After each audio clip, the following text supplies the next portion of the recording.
नमस्कार मित्रांनो, मी आता निघालो आहे मराठवाड्यामध्ये। जसं मी तुम्हाला सांगितलं की आज मराठवाड्यात निघणार आहे 14 ऑक्टोबर संध्याकाळी 6 वाजता आमची ट्रॅव्हल्स आहे। ट्रॅव्हल्सने येतो त्याचं कारण असं आहे मित्रांनो की टेम्पोने आम्ही जर का जायचं म्हटलं तर आमचे 30-35 हजार रुपये खर्च होत आहेत आणि तोच विचार आम्ही केला। टेम्पोच्या पैशातून आम्ही किट्स जे तिकडे वाटणार आहोत ते इतर अजून वाढवणार आहोत आणि त्यातून मग जे डिस्ट्रीब्यूट करणार त्यामध्ये आम्ही किट्समध्ये गहू तांदूळ किंवा मग तेल असेल मीठ असेल सगळ्या छोट्या छोट्या गोष्टी ज्या आहेत जे आमच्याकडून होईल तितकं आम्ही पोहोचवण्याचं काम करणार आहे आणि जवळपास आम्ही 100 एक किट वाटणार आहोत। तर मित्रांनो, माझे काही मित्र आहेत त्यांच्या साहाय्याने किंवा आपल्या मराठी बोलीच्या साहाय्याने हे काम आपण करणार आहोत। तर आता मी चाललोय माझ्या मित्राकडे जिथे आमचं काही सामान आहे थोडंसं ते आम्ही घेऊन जाणार आहेत आणि तिकडे बाकी किट आहेत ते तिकडे आम्ही जमा करणार। तर मित्रांनो, ह्या पूर्ण व्हिडिओमध्ये तुम्हाला सगळ्या गोष्टी पाहायला मिळणार। व्हिडिओ बनवण्याचं कारण इतकंच आहे की मीडियामध्ये काही गोष्टी दाखवल्या जात नाहीत। शेतकऱ्यांची परिस्थिती काय आहे, त्यांना मदत पोहोचली की नाही, ह्या सगळ्या गोष्टी आपण ह्या व्हिडिओमध्ये जाणून घेणार आहोत, त्यांच्याशी थेट गप्पा मारणार आहोत। तर मित्रांनो, हा व्हिडिओ तुम्ही शेवटपर्यंत बघा। ह्यात तुम्हाला सगळं कळणार आहे की आता सध्या शेतकऱ्यांची तिकडे परिस्थिती काय आहे, आता सध्या पूरग्रस्तांची महाराष्ट्रातल्या लोकांची गावच्या आपल्या ज्या आहेत त्यांची परिस्थिती काय, हे सगळं आपल्याला या व्हिडिओमध्ये पाहायला मिळणार आहे। चला मित्रांनो, भेटूया पुढच्या प्रवासात। मित्रांनो, मी ज्यांच्यासोबत चाललो ती ही टीम आहे जे भाकर फाउंडेशन नावाचं NGO आहे आणि ह्यांच्यासोबत मी चाललोय। मागे पण जेव्हा पूर आला होता तेव्हा भाकर फाउंडेशन सोबत मी गेलो होतो, आज देखील आपण चाललेलो आहोत। मित्रांनो, ह्याच्या पुढे तुम्हाला सगळे अपडेट देत राहू। आता हे सगळ्या बॅगेज आम्ही घेऊन चाललो, त्याच्यामध्ये टॉवेल्स, साड्या, कपडे, लहान मुलांचे कपडे, तर सगळ्या गोष्टी आहेत। मित्रांनो, आता आम्ही इथून निघालो, हे सामान घेतलेलं आहे, थोडंफार जे काय सामान आहे ते आता आम्ही घेऊन निघालो। ही आमची टीम आहे। भाकर फाउंडेशनची ओळख करून द्यायचं म्हटलं तर ही सगळी मुलं असंघटित कामगारांची मुलं आहेत। यांच्या प्रत्येकाच्या आईने यांना भांडेकाम करून सांभाळलेले आहे, त्यात मी देखील आलोच। तर मित्रांनो, आमची गाडी आली आहे, आता आम्ही ट्रॅव्हल्सनी प्रवास करत आहोत जसं मी तुम्हाला सांगितलं। कारण मित्रांनो, टेम्पो केला तर पैसे जास्त जातात आणि त्याच पैशाचं आम्ही ठरवलं किट घ्यायचं आणि आमचे 10 जम्बो बॅग्स जे काय कपड्यांचे थैले आहेत मोठ्या जम्बो, त्या आम्ही ट्रॅव्हल्समध्ये टाकून घेऊन जात आहोत। हे 10 थैल्या भरण्याचं काम आता चालू आहे। आता आम्ही मित्रांनो इथून सकाळी डायरेक्ट पोहोचू, संध्याकाळी 7ची आमची बस आहे। आम्ही आता डायरेक्ट सकाळी भेटू आणि मग सकाळी भेटल्याच्या नंतर आपण बोलूच मित्रांनो पुढे काय कार्यक्रम आहे, काय प्लॅन आहे, काही डोक्यात नाही आहे, सगळं डोक्यात दीपकचे आहे। दीपक कोण आहे पुढे मी तुम्हाला सांगणार आहे। आमचा सगळ्यांचा आता इकडचा लीडर जो आहे तो दीपक आहे। चला पुढे भेटूयात। तर मित्रांनो, आम्ही गाडीतून आता उतरलो, आम्ही स्लीपरने प्रवास केला कारण दिवसभर 2 दिवस आम्हाला काम करायचं आहे। झोप झाली नाही तर मग काम होणार नाही। मित्रांनो, हा आमचा दीपक आहे, जसं मी तुम्हाला सांगितलं याची ओळख पुढे होणारच आहे तुम्हाला। आता सध्या आम्ही उतरलोय, सामान सगळं काढून ठेवतोय बाजूला। परांडा गावात चौकामध्ये आम्ही उतरलेलो आहेत। इथून आता कसं जायचं आहे पुढे काय आहे ते नियोजन आता दीपक ठरवणार आहे, सगळं त्याच्या डोक्यात आहे। त्याने 1-2 जणांना फोन केलेले आहेत, तर आम्ही विचार केला आहे आता फक्त सामान बाजूला काढून ठेवायचं आहे, बाकी पुढे काय करायचं आहे तो दीपक ठरवेल। आता सध्या मित्रांनो दीपक प्लॅन सांगतोय आपण काय करू शकतो, कारण सकाळी 5 वाजलेत आणि आम्ही इथे थांबलेलो आहोत। बघूयात आता काय होतंय काय नाही, पण सध्या तरी आम्हाला समोर चहाचं दुकान दिसलेलं आहे, तिकडे जाऊया। सध्या तर चहा पिण्यासाठी आम्ही थांबलो इथे मित्रांनो आणि आपल्यासोबत आपले भाकर फाउंडेशनचे दीपक सोनावणे आहेत आणि मित्रांनो बघा त्याच्या मागे दीपकच्या आपल्याला सगळ्या देवांचे आणि संतांचे आपल्या महाराष्ट्रातल्या किंवा मग देशातल्या त्यांचे फोटो दिसत आहेत। मग ते छत्रपती शिवाजी महाराजांपासून ते साईबाबांपर्यंत सगळे फोटो इथे लावलेत। तर मित्रांनो, आपण एक ओमेनी केली आहे, त्याच्यावर आपलं सगळं सामान जाईल आणि आम्ही पण आतमध्ये सुखरूप बसून जाऊ। पारंडा चौकातून आता पारंडा गावामध्ये जिथे आपल्याला वाटायचं आहे तिकडे एक हॉटेल वगैरे घेऊन आम्ही थांबणार आहे, स्टे करणार असा विचार करतोय। आता इथून आम्ही निघणार आहे आणि इथून निघता रस्त्यामध्ये काय काय नासधूस झाली आहे, शेतांचं कसं नुकसान झालं आहे किंवा मग लोकांचं कसं नुकसान झालं आहे, पाणी कसं शेतात शिरलं हे सगळं दाखवू। मित्रांनो, ही छोटी इको आम्ही केलेली आहे या ठिकाणी। आता पाहू शकता आपण सगळे जे बसलेत आणि वर सामान आहे, गाडीच्या वर जे सामान आहे। मित्रांनो, हे आमचे जे गाडी चालक आहेत त्यांनी आम्हाला खूप मदत केली, आम्हाला हॉटेल मिळवून देण्यास मदत केली, त्यांचं खरंच आभार मानतो। आणि आम्हाला रस्त्यामध्ये गाडी थांबवून अक्षरशः त्यांनी दाखवलं की इथे इथे हे नुकसान झाले, हे बघा अशा प्रकारच्या घरांची नासधूस झालेली आहे, जे आम्हाला पाहवत पण नव्हतं कारण एवढं सामान वाया गेलं आहे। बघा गोण्या तुम्हाला भरलेल्या सगळं दिसत असेल, वर घरावर छपरं नाही आहेत, अशी बिकट परिस्थिती मित्रांनो ही झालेली आहे। माझ्या उजव्या बाजूला तुम्ही बघा हा ऊस लावला आहे, हा ऊस पूर्णतः बोलतात ना कोलमडून पडलेला आहे, अक्षरशः तो आता खराब झाला तर जमा झालेला आहे। आणि आता इथं बघा हे बस स्थानक आहे, हे बस स्थानक त्याचं छप्पर निघाले, म्हणजे याच्या मागे पण जे शेत आहे त्याचं नुकसान झालं। हे घर जे आहेत या घराचं पण तसंच जे अगोदरचं घर होतं तसंच नुकसान झालेलं आहे. आपण पाहतोय म्हणजे पाणी वसरल्याच्या नंतर किंवा गेल्याच्या नंतर जी परिस्थिती होती ती आता आपल्याला पाहायला मिळते. आता ह्याच घराच्या शेजारी बाजूला आहे ना एक नदी आहे आणि नदीला लागूनच त्यांचं एक शेत आहे. इथे माझ्या मते ऊस लावला होता असं ते सांगत होते आणि ह्या ऊसाची परिस्थिती बघा कशी झाली आहे. ऊस ह्या पाण्यामध्ये इतका दबून गेला आहे जो काळा काळा कुट्ट झालेला आहे आणि हे शेत बघा कसं झालेलं. ही काळी माती फक्त आता राहिलेली आहे आणि त्या काळ्या मातीमध्ये हा ऊस जो आहे तो मरून पडलेला आहे बघा मित्रांनो. आणि इथं असं सांगितलं त्यांनी आम्हाला की हा जो पूल आहे जिथून मी शूट करतोय त्या पुलाच्या वर बघा, या पुलाची परिस्थिती, या पुलाच्या पण 15 फूट वर पाणी गेलं होतं आणि ही परिस्थिती अशी झालेली आहे. हे जो सगळा आहे ऊस आहे बऱ्यापैकी किंवा झाडावर या अशा प्रकारचं झाड पण पाण्याखाली गेल्याच्या नंतर ही परिस्थिती झाली आहे. अर्धं झाड एवढं पाणी म्हणजे जेवढं तुम्हाला हे ब्राऊन ब्राऊन दिसतंय तेवढं पाणी आलं होतं, विचार करा. आणि हे या झाडाचं मी तुम्हाला दाखवण्याचा प्रयत्न करतो. बघा हा ब्रिज कसा तुटलेला आहे. हा पूर्ण ब्रिजवर तो ऊस आलेला आहे आणि तो काळा काळा पूर्ण आपल्याला दिसतो आता झालेला आहे. ह्या ब्रिजवर 15 फूट पाणी होतं. म्हणजे तुम्ही विचार करा माणसं कशी राहिली असतील आणि माणसं कुठे कुठे आसरा शोधत असतील. हे आपल्याला बोलतात ना, हे इकडची परिस्थिती अनुभवल्याच्या नंतर तिकडे आम्हाला आल्याच्या नंतरच आम्हाला बोलतात ना अंगावर काटा आला. खरंच ही परिस्थिती मित्रांनो अशी तिकडे निर्माण झालेली आहे. आता 1 महिना होत आला तरीही याचं बांधकाम हे अजून सुरू केलेलं नाही, कारण पाऊस परत आला आणि परत नुकसान झालं तर कदाचित हे कारण असू शकतं. पुढे बघा अजून एक घर जे त्याच परिस्थितीमध्ये ज्याच अवस्थेमध्ये दिसतंय, सगळी नासधूस झालेली आहे मित्रांनो. आणि मी तुम्हाला आता तिकडे गाडी आमची स्लो केलेली आहे कारण त्यांनी पण आम्हाला भरपूर मदत केली हे शूट करण्यासाठी म्हणून. तर ही अशी मित्रांनो एकंदरीत परिस्थिती आता सध्या इथे पारांडामध्ये मराठवाड्यात आहे, धाराशिवमध्ये आहे. आता हे तुम्ही दृश्य जे पाहताय ते आम्ही हे जे कपडे आहेत किंवा मग इतर सगळ्या गोष्टी आहेत हे वाटण्यासाठी म्हणून पहिला दिवस आमचा हा आम्ही चाललो आहे. बॅगा भरण्याचं काम चालू आहे. दीपक किंवा मग भाकर फाउंडेशनची आमची पूर्ण टीम आम्ही आता बॅगा भरून पहिला दिवस जो 2 दिवसामध्ये आम्ही करणार आहे. पहिल्या दिवशी हे कपडे किंवा साड्या, लहान मुलांचे कपडे, टॉवेल्स वगैरे अशा सगळ्या गोष्टी वाटणार आहोत. त्याचं आता डिस्ट्रीब्युशन करण्यासाठी म्हणून आता आम्ही गाडी भरतो आहे आणि उद्या आम्ही धान्य वाटप करणार आहे. तर आता आम्ही चाललेलो आहोत. नमस्कार मित्रांनो, तर आता आम्ही निघालो आहे. आता तुम्ही माझ्या पाहताय मागे टेम्पो आहे, तो टेम्पो आम्ही भरलेला आहे. त्याच्यामध्ये आम्ही कपडे किंवा मग टॉवेल्स वगैरे अशा सगळ्या गोष्टी इतर घेऊन चाललेलो आहोत. एक विषय हा सांगायचा म्हणजे असा की इथे जे वाटप करतायत बरेच जण येत आहेत आणि काही असे आरोप होत आहेत की त्यांच्याकडे भरपूर काही असूनही ते आपली घरं भरत आहेत आणि बोलतात ना ज्यांना खरंच गरज आहे त्यांच्यापर्यंत किट्स पोचले जात नाहीत असा काही लोकांचा संशय इथे व्यक्त केला जातो आहे. आणि त्याच्यामुळे आम्ही जे जेन्युइन आहेत अशाच लोकांना शोधलेलं आहे आणि त्या लोकांपर्यंत पोचतो आहे. पण इथे बरेच मी सकाळपासून ऐकतो आहे की मदत भरपूर भेटते आहे. ज्या काही लोकांच्या रेशननी घर भरले तरी पण ते असं काही कोणी वाटायला आलं की लगेच लाईन लावून येतात किंवा अचानक येतात आणि आमच्या घरी पूर्ण पाणी भरले, आम्हाला काहीच नाही मिळालं वगैरे असं खोटं सांगून सगळे किट्स काही लोक विकत आहेत पण अशा पण प्रकार घडत आहेत. तर अशा या परिस्थितीचा फायदा घेणारे असे भरपूर जण आहेत. मला कुठेतरी दुःख वाटलं की आपण त्यांचा विचार करतोय की खरंच त्यांना मदत पोहोचणं गरजेचं असे, पण त्यांच्यापर्यंत मदत पोहोचली पाहिजे. अशा लोकांपर्यंत मदत पोहोचत नाही आहे, हे कुठेतरी दुःख वाटतंय.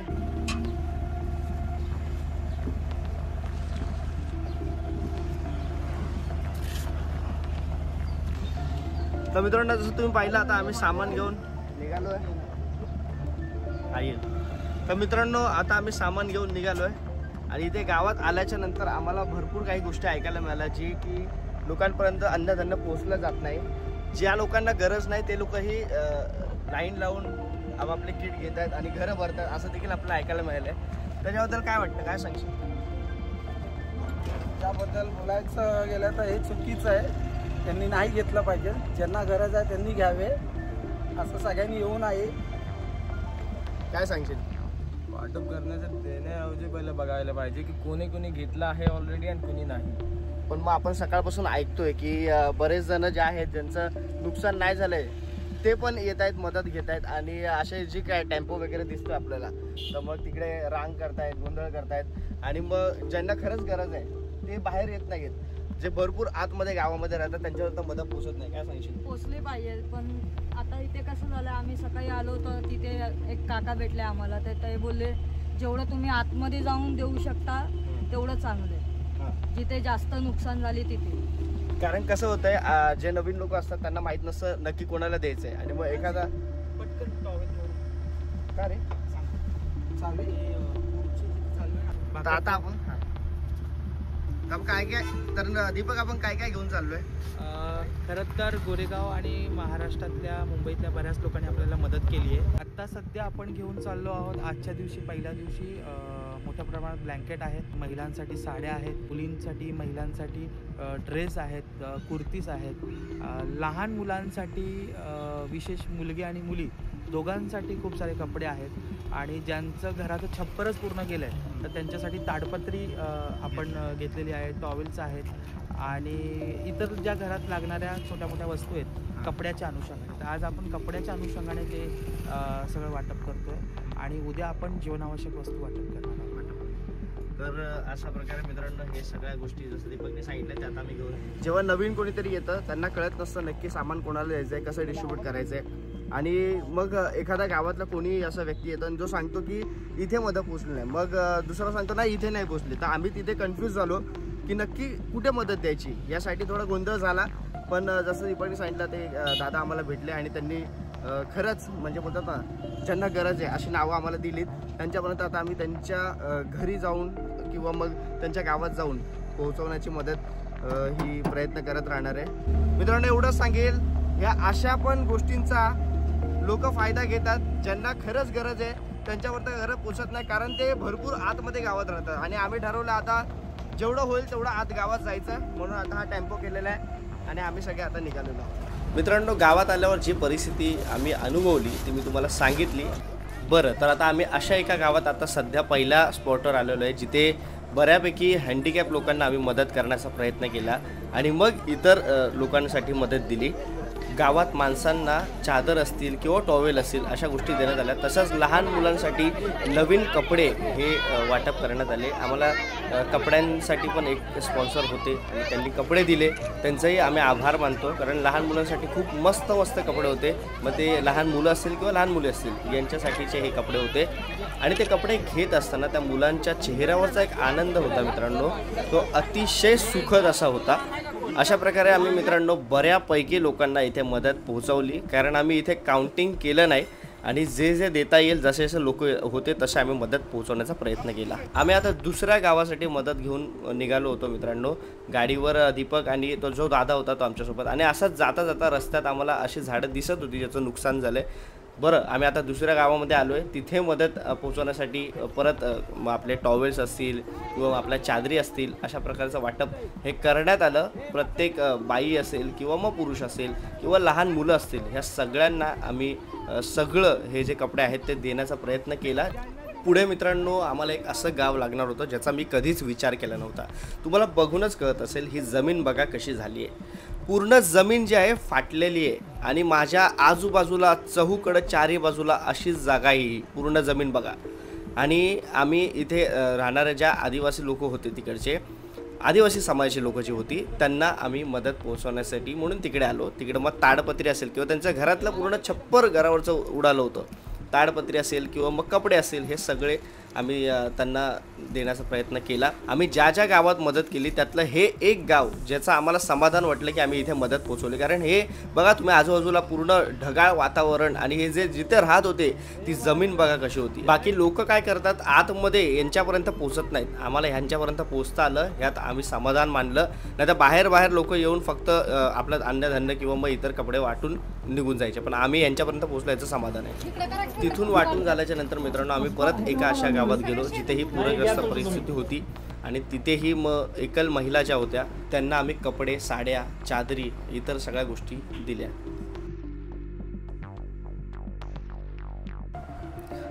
मित्रांनो पुढे एका अशा ठिकाणी आम्ही आलो जिथे लोक गावात आपल्या शेतातच वस्तीला राहत होती आणि सगळं त्यांचं गेलं होतं पाण्याखाली आणि त्याच्यामुळे मग त्यांनी एक स्वतःची वस्ती निर्माण केली होती, तयार केली होती आणि तिकडे तंबू बांधून राहत होते. मी विचार केला हे राहत कसे असतील आणि खरंच मी चक्रावलो. मग इथे पण आम्ही काही सामान आणि चादरी असतील किंवा मग इतर गोष्टी वाटण्याचा साहित्य वाटण्याचा प्रयत्न केला. मित्रांनो इकडचा एक अनुभव सांगतो. माझ्या मित्राला मी विचारलं की तू या तंबूत झोपू शकतोस का, कारण मला सापाची भीती आणि हे कसे राहत असतील हा मला प्रश्न माझ्या डोळ्यासमोर आला. आणि खरंच त्यांना मानलं पाहिजे, ह्यांच्यामध्ये कुठून ही शक्ती येते. आपला शेतकरी बांधव, आपला शेतकरी राजा हा काय काय झेलतो आणि आपण इथे मुंबईमध्ये बसून काय आपल्याला बोलतात ना आयतं पदरात मिळतं. तर खरंच मला असं वाटतं की आपण या शेतकरी बांधवांच्या जागी राहून आपण ही विचार केला पाहिजे.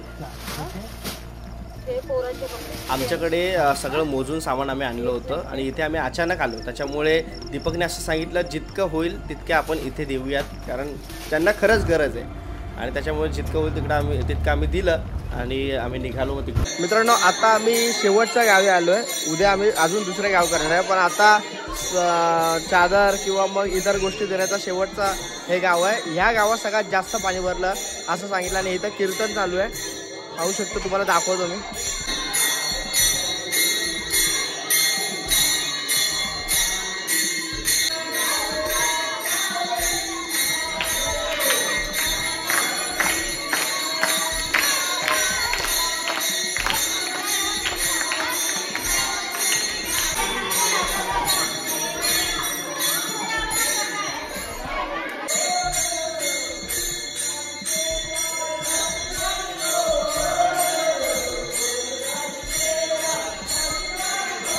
हे आमचं आजच्या वाटपातलं शेवटचं गाव होतं मित्रांनो. इथे आल्या प्रसन्न वाटलं, कारण इथे कीर्तन चालू होतं आणि लहान लहान मुलं हे कीर्तन बसून रोज इथं ऐकतात असं आम्हाला कळलं.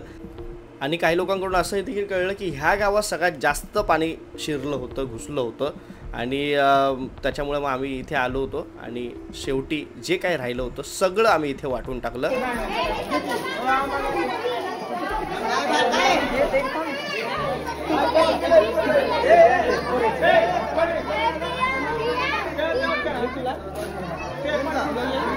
मित्रांनो, आता जिथे शेवटच्या ठिकाणी आम्ही आलो पहिल्या दिवशी, तिकडे एवढी तुडुंब गर्दी होती. आमचं सामान कमी पडले की जास्त लोक आली, जास्त लोक आली. हां, कारण तेवढं तर आपण घेऊन आलो नव्हतो. तरी नाही बोला 100 तरी आपण वाटलं. आणि मित्रांनो, काही लोकांना देता नाही आलं, पण मित्रांनो ज्यांना देता आलं बऱ्याच लोकांना, मला असं वाटतं लहान मुलांना तर 200-300 कपडे आपण वाटले आणि मोठ्यांचे आपण 100 चादरी, 100 टावेल, 100 सगळ्या गोष्टी वाटल्यात. तर काही ठिकाणी असं होतं, गर्दी होती आणि त्याच्यामुळे चिल्लम चालली, त्यामुळे कन्फ्युजन होतं, कळत नाही कोणाला काय द्यायचं. पण मागे बघू शकता संपलंय तरी पण अजून येतात लोक आणि कुठेतरी लोक नाराज होतात. तर त्यामुळे आमची विनंती आहे की बाबा तुम्ही नाराज होऊ नका, आमच्याकडून जितकं होईल जितकं शक्य आहे तिथं आम्ही करतो. तर आता आम्ही इथून निघालोय. खूप चांगलं गाव होतं मित्रांनो, सगळ्यात जास्त पाणी इथे भरलं होतं. सुरुवातीला थोडा त्रास झाला वाटताना, कारण भरपूर जास्त गर्दी झाली होती, कोणाला काय द्यायचं काय कळत नव्हतं. शेवटी गावकऱ्यांनी आम्हाला चहा पाणी जेवण सगळ्या गोष्टी विचारल्या आणि प्रेमाने आणि आदराने आमचा निरोप घेतलाय. आता आम्ही निघतोय. आता दुसऱ्या दिवशी उद्या आम्ही जाणार बाकीचे जे इतर गावं राहिलेत तिथे. तर मित्रांनो, चला भेटूया उद्या. नमस्कार मित्रांनो, दिवस दुसरा. आज आम्ही चाललोय किट वाटप, म्हणजे रॅशन वाटप करण्यासाठी. म्हणून आम्ही 100 किट घेतलेले आहेत काहीतरी आणि आता ते भरण्याचं काम चालू आहे. तर बघा इथे हे किट्स आहेत दुकानातून.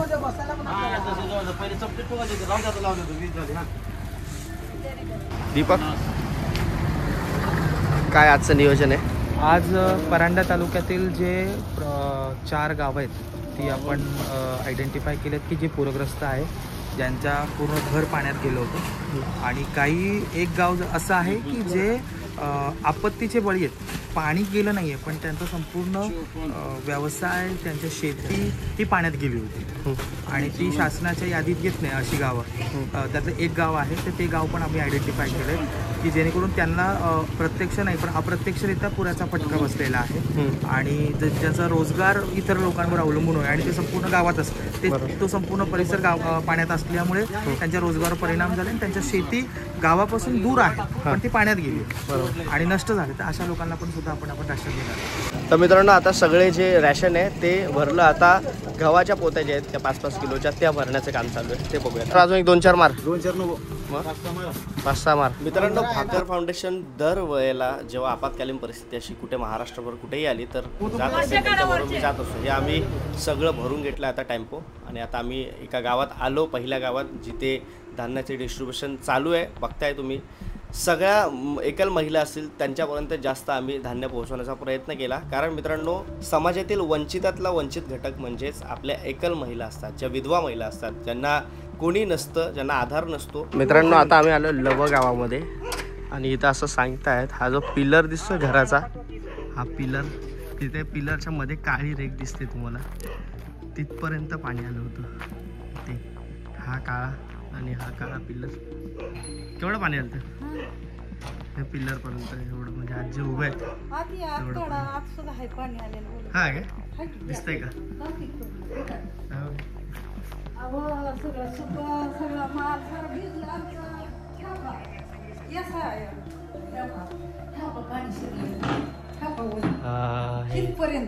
ते अजून पण दिसते ते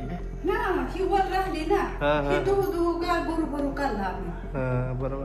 धान्य वाटलं झालं, काय वस्तू पळवल्या, काय दिसतंय. बरोबर बरोबर. मग मदत वगैरे घेऊन येतं गावात? गावात कोण येतं मदत घेऊन?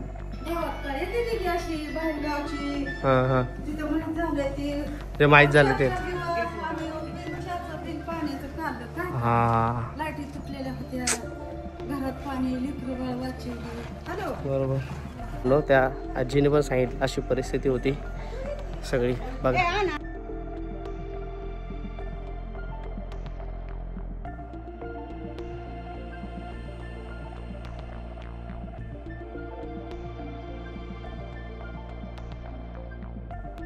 मित्रांनो, चालत असताना हे शेत आम्हाला दिसलं. बघा, हे शेत पूर्ण नासधूस झाली या शेताची.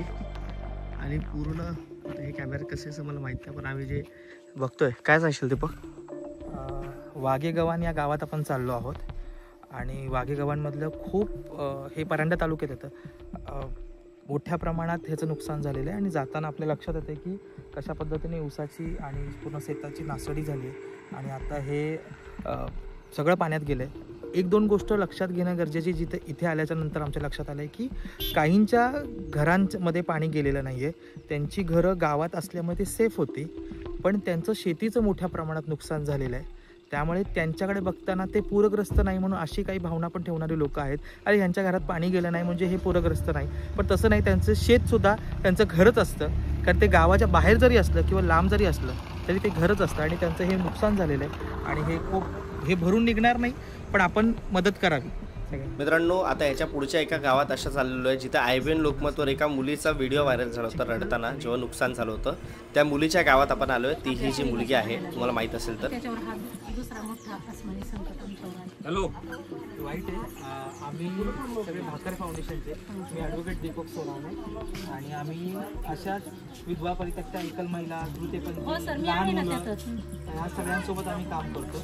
आणि भाकर ही कष्टकऱ्यांची संस्था आहे आणि आम्ही सगळी मुलं कष्टकऱ्यांची, म्हणजे आमच्या सगळ्यांच्या आया दोन्ही भांडी करणारे, कोणीतरी माताळी कामगार, असे सगळे. त्यामुळे आम्हाला तुमची जाण आहे आणि आम्हाला कळतं की नेमकं तुमच्यासोबत ह्या सिच्युएशनमध्ये काय घडलं असेल. तर आम्ही ते मुंबईत कधी कधी आमच्याही घरी पाणी येतं, बऱ्याच गोष्टी होतात, आम्हाला कळतं की ते काय होतं. म्हणून आम्ही त्यांना सांगताना सांगितलं की वंचितातला वंचित घटक जो शेवटचा असेल आणि ज्याला काहीच मिळालं नसेल तर त्यांना तुम्ही बोलवा. आणि आम्ही सगळे मुंबईवरनं आलं. काही ठिकाणी कपडे वाटले, काही ठिकाणी राशनचं आम्ही इथे राशन वाटायला आणि हिला आम्ही बघत होतो व्हिडिओमध्ये, कारण ती एवढे लहान आहे आणि पण तिचे विचार.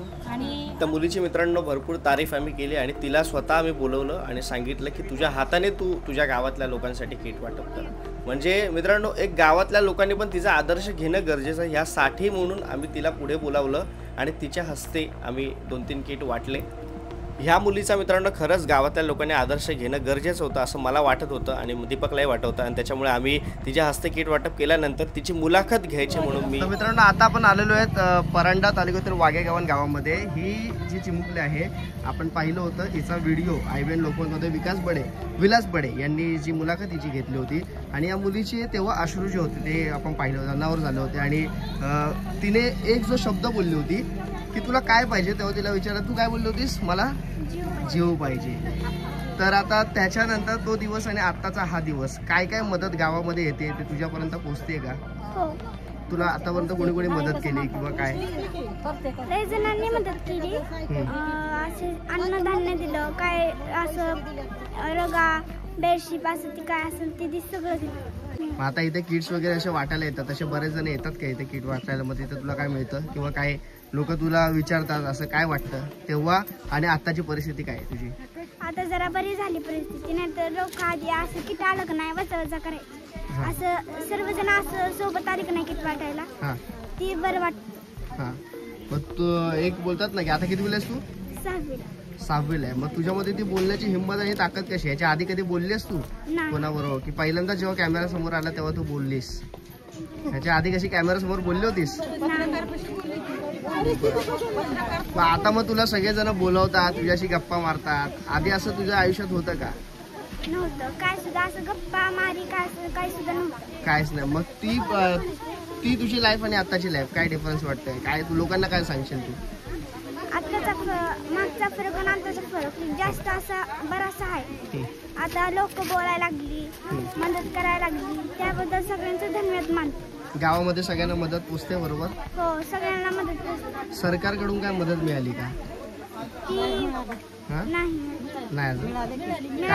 काय मिळालं सरकारकडून? अन्नधान्य मिळलं. अन्नधान्य. आर्थिक पैशाची काय मदत वगैरे? हा, पैशाची खूप मिळाली. काय मिळाली पैशाची काय मदत? हा का? किती मदत मिळाली? अच्छा, म्हणजे मुलाखत झाल्याच्या नंतर मग तुला आर्थिक मदत मिळाली, पैशाची मदत मिळाली. मग बाकी गावच्या लोकांना मिळाली का तुम्हाला? अजून शिक्षण फुकट 2-3 वर्ष शिक्षण फुकट. अच्छा, मग ही मदत कोणी असं इथे आलं होतं तुला जाहीर करायला की असं कोणाच्या थ्रू मिळाली? कोण आलं होतं? कोणी नेता वगैरे आले होते इथे भेटणार? मंत्री महाराजांनी काही सायकल होती. कोणी सायकल दिली? अच्छा, एकनाथ शिंदेनी सायकल दिली. दप्तर आणि 2 डझन वह्या दिल्या. बरं. आणि ड्रेस सुद्धा दिला. आणि काय होदीला पैसे लागून ती 2000 रुपये दिले. अच्छा, घरी कोण कोण असतं?